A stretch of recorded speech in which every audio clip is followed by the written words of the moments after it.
বসুন।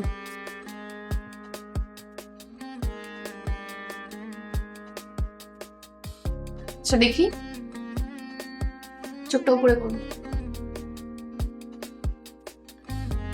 হাত দেখি।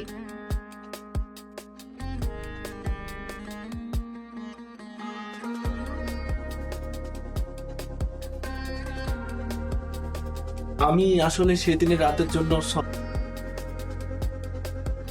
দেখুন জামিল সাহেব, মাঝরাতে কোনো মেয়ে রাস্তায় দাঁড়িয়ে থাকলে সে মেয়েটি যে খারাপ মেয়ে, এই ধারণাটা ভুল। আমি এবং আমার মতো অনেক মেয়ে ডাক্তাররাই আছে যাদের ইমার্জেন্সি রোগী দেখার জন্য হাসপাতালে যেতে হয়। আর শুধু ডাক্তাররাই না, যে কোনো প্রয়োজনে রাতে বাইরে যেতে হতে পারে। আর যাদের বাসায় কোনো ছেলে সদস্য